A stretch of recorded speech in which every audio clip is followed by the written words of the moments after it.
Welcome everyone. This is going to be our first video and I'm planning to help you guys to learn the basics of Turkish language, and if you're not maybe a starter to learn Turkish language, I hope that I'm going to help you to improve some parts of your Turkish language knowledge. And before we start, we need to know the sounds in the Turkish alphabet. I think this is very important because some sounds are really unique to Turkish language, and some of them are maybe similar to the ones that you have in your own language. So we are going to see those letters one by one, and to know how they sound in Turkish language.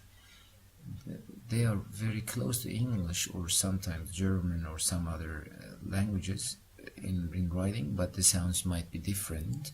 As you see here that we have A or O or U and E and I in English that are similar to the ones in Turkish, but you will be surprised because here the O sound is similar to the English sound O, and U sound in English is a little bit different in English, in Turkish, sorry, and it sounds like U, like book, U, like in book, U, and this is not sound as A, but it is sound in Turkish as A, A. And the other one is the sound. It might be a little bit close to the schwa sound in English, and this is the is quite difficult sound for the other people who are trying to learn Turkish. Like bird, the sound like in bird, they are quite similar. And this is also a unique sound to Turkish language, but I think some people said that it is also being used in German. So you might remember this from like university.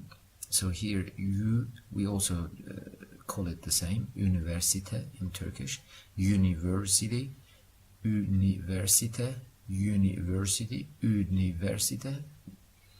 and there's E sound in English, but it is differently what sound in Turkish, and it sounds as E, not E, E, E.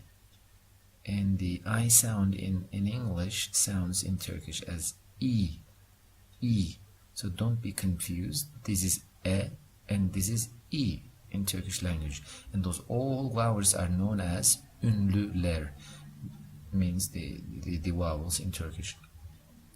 And the other letters that we have in Turkish, which are consonants, mentioned here and shown on this page.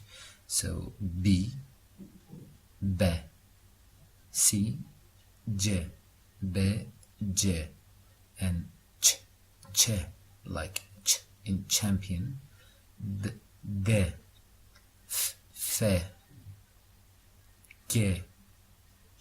And this is a little bit different because it is not found in many other languages, and I will mention later on the other pages.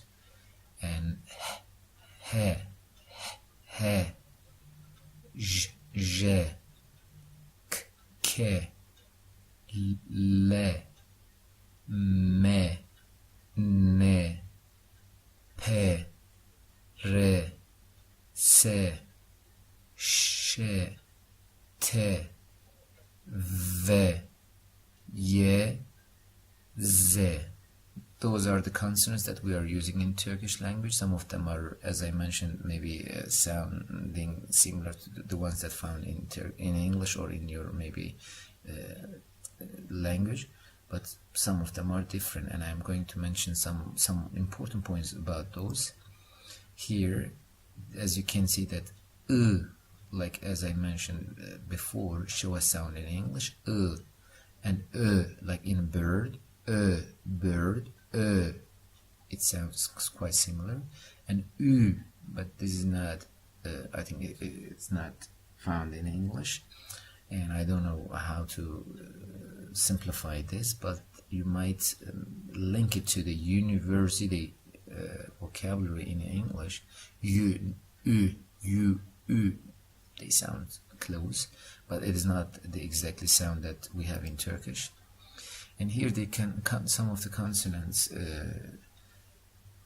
maybe can be simplified by giving those, like ch can be connected to ch, like champion or church, ch, the same sound, and sh is like in fish or ash, or any other examples can be given from English language. But r or yumuşak g, we say yumuşak g, r, sometimes it sounds like, sometimes it sounds different, and I will mention also this in the next pages. Here the r yumuşak g sound depends on where it is found in the word. It might sometimes sound like nothing, you're just going to extend the vowel in front of it, and here you say kolum ağrıyor. Normally means that you have pain in your arm, but in Turkish, if you speak this in daily life, you might say kolum ağrıyor, ağrıyor. So you just sound this a sound here a little bit longer than it should be sounded. Kolum ağrıyor, but originally it is ağrıyor. But in daily life, many people now in Turkey, they don't pronounce it as kolum ağrıyor. They pronounce it as kolum ağrıyor, ağrıyor. The another one here, the other example, elim sana değdi mi, like, meaning did my hand touch to you, or did I touch you with my hand? Here you just change the yumuşak get into y, and here if I pronounce the whole sentence, elim sana değdi mi, like you're just going to sound it as y. Elim sana değdi mi. Normally it should be sounded as elim sana değdi mi or değdi mi, but in daily life many people just change it into y. Elim sana değdi mi. So when you change it into y, it is understood by Turkish people. And here is the end of the first video. I hope you like this video, and don't forget to subscribe to my channel, and hope to see you in the next videos.